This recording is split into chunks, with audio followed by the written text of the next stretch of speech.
ডিমের মধ্যে লবণ পানি দিয়ে আসলে আমি কি করব দেখতে থাকুন ভিডিওটা দেখলে পুরা অবাক হয়ে যাবেন। অনেক আপুদের দেখেছি আমি তারা ভাতের মধ্যে ফোন দেয়। আসলে তারা কি করে সব জানাবো আমার এই ভিডিওতে। আমার মতো কি আপনারাও এইভাবে মরিচ হলুদ এগুলো রাখেন তারপরে একেবারে পোকা ভর্তি হয়ে যায়? আজকে এর সমাধান দিব আমি।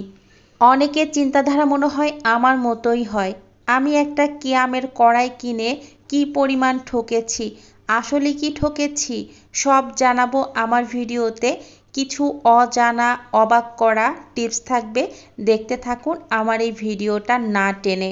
টিপস নাম্বার 1, আমরা যারা শহরে বসবাস করি তারা কিন্তু অনেক চাল কিনে এভাবে সংরক্ষণ করি, তখন অনেক পোকা হয়ে যায়।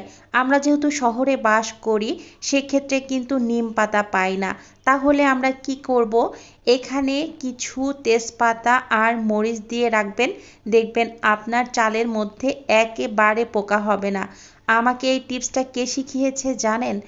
যার কাছ থেকে আমি এই চাল কিনি সেই আমাকে বলে দিয়েছে। এবার আসি টিপস নাম্বার 2তে। অনেক সময় আমরা শুকনা মরিচ কিনে নিয়ে আসি, শুকনা মরিচ আমাদের কম ব্যবহার করা লাগে। অনেক সময় ভর্তা খাই, ভাজি খাই বা ফোড়ন দেওয়ার সময় লাগে। আমরা এইভাবে যখন পলিথিনের মধ্যে মরিচগুলো রাখি তখন কিন্তু একেবারে নষ্ট হয়ে যায় আর উপর দিয়ে সাদা সাদা হয়ে থাকে। তাহলে আমরা কি করব, প্রথমে একটা বক্স নিব, বক্স নেওয়ার পরে এর মধ্যে টিস্যু অথবা খবরের কাগজ দিয়ে এর মধ্যে একে একে আমি এই মরিচগুলো রাখছি। এইভাবে যখন আপনি মরিচগুলো এয়ারটাইট বক্সে রাখবেন তখন আপনার মরিচ থাকবে সেই আগের মতোই স্বাদ গন্ধ এবং কালারফুল। আমরা অনেক টাকা দিয়ে যখন এইগুলো কিনে নিয়ে আসি আমাদের অযত্নে অবহেলায় অনেক জিনিস নষ্ট হয়ে যাচ্ছে। এভাবে আমার মতো আপনারাও এই টিপসটা ফলো করে জিনিস নষ্ট না করে অনেক টাকা সেভ করতে পারেন। এখন আসি টিপস নাম্বার 3তে। বেশিরভাগ সময়ই আমাদের লবণ মরিচের গুঁড়া ধনিয়া গুঁড়া জিরার গুঁড়া এইগুলো অনেক বেশি কিনে সংরক্ষণ করি কিভাবে, দেখা যায় যেই কোটাতে আমরা নিয়ে রান্না করি সেখানেই রাখা হয়। আর এইগুলো অনেক সময় মনের ভুলে এদিকে সেদিকে ছিটিয়ে রাখা হয়।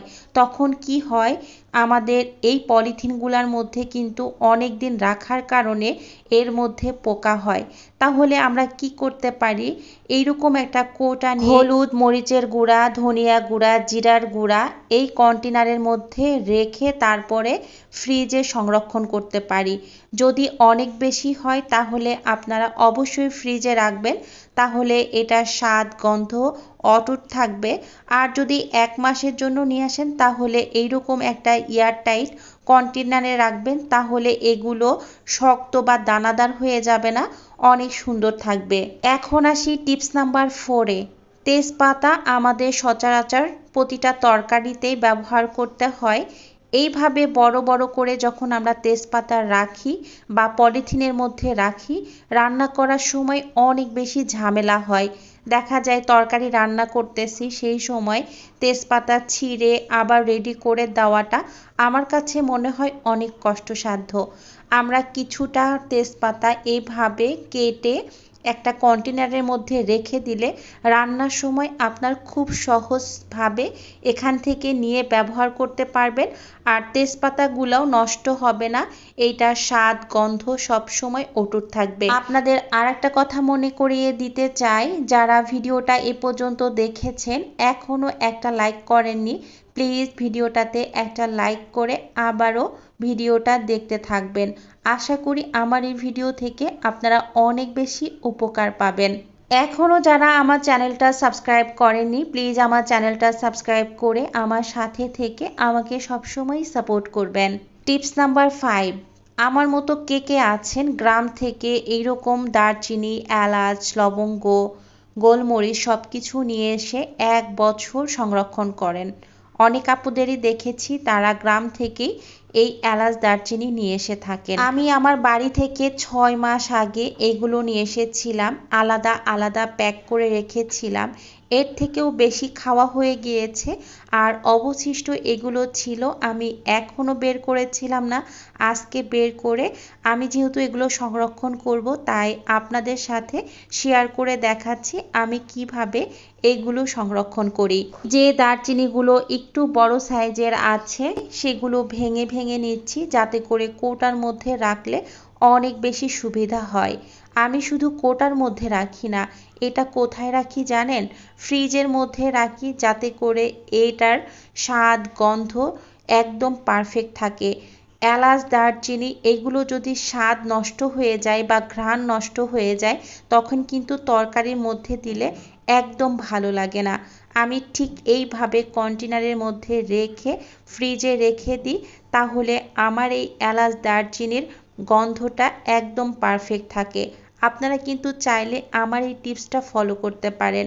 আমার যখন প্রয়োজন হয় ঠিক আমি এইভাবে বের করে কৌটার মধ্যে রিফিল করে নিই, তারপরে ব্যবহার করি, বাদ বাকিটা আমি ফ্রিজে রাখি।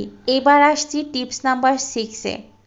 প্রতিনিয়ত প্রতিটা কাজেই কিন্তু আমাদের রসুন ব্যবহার করতে হয়। এই রসুন ছিলা অনেক বেশি কষ্টসাধ্য। আমি কিভাবে রসুন ছিলি আপনাদের দুইটা পদ্ধতি দেখিয়ে দিচ্ছি। আপনাদের যেটা ভালো লাগে আপনারা সেটাই ব্যবহার করতে পারেন। প্রথমে আমি রসুনের দুই সাইডটা কেটে নিলাম, এরপরে শিল দিয়ে একটা বাড়ি দিবেন, দেওয়ার পরে দেখবেন একেবারে খোসাগুলো বের হয়ে আসছে আর রসুনগুলো আলাদা হয়ে আসছে। এইভাবে করলে কি হয়, আপনার চারপাশটা একটু নোংরা হয়ে যায়। আপনারা চাইলে আরেকটা ভাবেও করতে পারেন, সেটাও আমি দেখিয়ে দিই। রসুন পেঁয়াজ এগুলো ছিলার সময় দেখবেন চার সাইডটা অনেক বেশি নোংরা হয়ে যায়। আপনারা যদি এই পদ্ধতিটা অবলম্বন করেন তখন নিচের দিকে একটা বাটি রেখে দিবেন, তাহলে এই নোংরাগুলো বাহিরের দিকে আর ছড়াবে না। আপনি খুব সহজভাবে এই রসুনের খোসাগুলো ছাড়িয়ে নিতে পারেন। দেখুন কি সুন্দর রসুনের খোসাগুলো ছিলে উঠে যাচ্ছে। এই পদ্ধতিটা ব্যবহার করতে পারেন। আমি আপনাদেরকে আর একটা পদ্ধতিও দেখে দিচ্ছি। খবরের কাগজ অথবা শপিং ব্যাগ আমাদের প্রতিটা ঘরেই থাকে। প্রথমে আমি নিয়ে নিয়েছি খবরের কাগজ, এরপর রসুনের দুই অংশটা আমি কেটে নিয়েছি, নেওয়ার পরে শিল দিয়ে এভাবে বাড়ি দিচ্ছি। খুব আলতোভাবে আপনারা শিল দিয়ে বাড়ি দিবেন যাতে করে শুধু খোসাগুলো খুলে আসে আর রসুনগুলো আস্ত থাকে। আপনাদেরকে আমি দেখিয়ে দিচ্ছি, দেখেন এই যে রসুনের খোসাগুলো খুলে আসছে আর চার সাইডটা আপনার নোংরাও হচ্ছে না, পেপারের মধ্যেই থেকে যাবে। আপনারা এইটা ধরে ময়লার পলিথিনের মধ্যে দিয়ে দিলে আপনার কাজটা খুব সুন্দর মতো গুছিয়ে করতে পারেন। দেখেন আমি খুব সহজভাবে এই রসুনগুলো ছিলে নিলাম। আপনারাও আমার মতো এই টিপসটা ফলো করে রসুন ছাড়িয়ে নেবেন অনেক বেশি সহজভাবে। দেখতে দেখতে টিপস নাম্বার 7-এ চলে আসলাম। ওই যে তখন বললাম লবণ আর পানি দিলে ডিমের মধ্যে কি হয়। আমি প্রথমে একটা হাঁড়ি নিলাম, এর মধ্যে ডিমগুলো বসিয়ে তার মধ্যে দিয়ে দিলাম কিছু লবণ এবং পরিমাণ মতো পানি। এটা দিলে কি হবে, আমরা যখন ডিম সিদ্ধ করি দেখবেন ডিমের মধ্যে একদম খোসা ছাড়তে চায় না। এই কাজটা কখন বেশি হয় জানেন? বাসায় যখন মেহমান আসে আমরা খুব সুন্দর করে ডিম ছিলতে চাই, তখন ডিমগুলো নষ্ট হয়ে যায়। আমরা খুব সুন্দর করে ডিমটা সিদ্ধ করে নিয়ে এইরকম ঠান্ডা পানির মধ্যে দিয়ে ডিমটা ঠান্ডা করে নেওয়ার পরে আমি ডিমগুলো ছিলে নিচ্ছি। এখন দেখুন অবাক হয়ে যাবেন কি সুন্দর করে ডিমগুলো খুলে আসতেছে চোচা থেকে। অনেকেই হয়তো জানেন এই টিপসটা, তারপরেও আপনাদের সাথে শেয়ার করলাম। যারা নতুন আপুরা আমার ভিডিও দেখছে, অনেক নতুন সংসার শুরু করছে, তারা হয়তো জানে না, তাদের এই পদ্ধতিটা অনেক বেশি উপকারে আসবে। আমার ভিডিওগুলো আপনাদের কাছে কেমন লাগে অবশ্যই কমেন্টের মাধ্যমে জানাতে ভুলবেন না। আপনাদের একটা কমেন্ট একটা লাইক আমার নেক্সট ব্লগ বানাতে অনেক বেশি অনুপ্রেরণা জাগে। আমি প্রতিটা ডিমই আপনাদের ছিলে দেখাচ্ছি। অনেক আপু ভাইয়ারা আছে যারা আমার সাধারণ দর্শক, আমি যদি একটা ডিম ছিলে দেখাতাম তারা বলতো আপনি হয়তো আগে থেকেই সিদ্ধ করে রেখেছেন সেই ভালো ডিম আমাদের ছিলে দেখাচ্ছেন। আপনাদের সুবিধার্থেই আমি ভিডিওটা একটু বড় করেছি যাতে করে আমার এই ভিডিওটা থেকে আপনারা কিছু শিখতে পারেন। দেখুন ডিমগুলো কত সুন্দর করে ছিলে নিয়েছি। এখন আসি টিপস নাম্বার 8-এ। প্রতিদিনই কিন্তু আমাদের সবজি কাটতে হয়।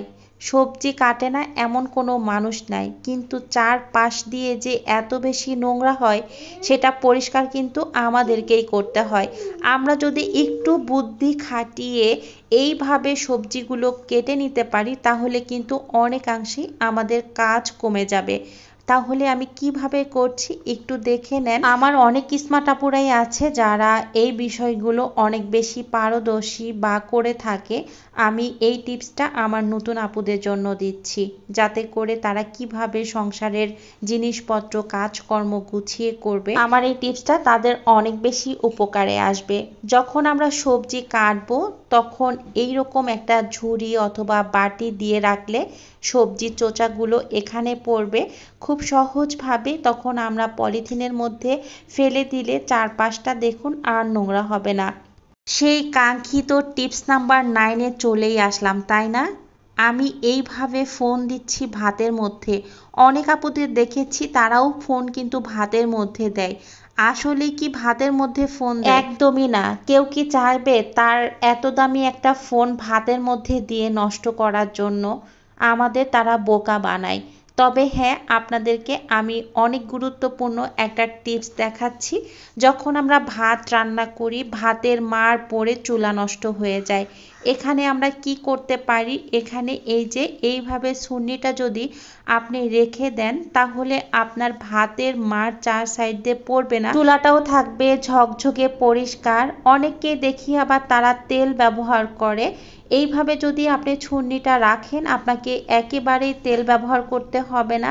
আপনারা হয়তো চোখেই দেখতে পাচ্ছেন এই যে এত বেশি ফুটতেছে কিন্তু আপনার নিচ দিক দিয়ে ভাতের মাড়গুলো পড়ে যাচ্ছে না। আপনাদের কাছে এই টিপসটা কেমন লেগেছে অবশ্যই কমেন্ট করে জানাবেন। এখন আসি লাস্ট এবং ফাইনাল একটা টিপস নাম্বার 10। আমরা এক এক সময় এক এক কোম্পানির এই ধরনের ননস্টিকের কড়াইগুলো কিনে থাকি আর অনেক সময় দেখা যায় আমাদের ভুলের কারণে এই কড়াইগুলো নষ্ট হয়ে যায়।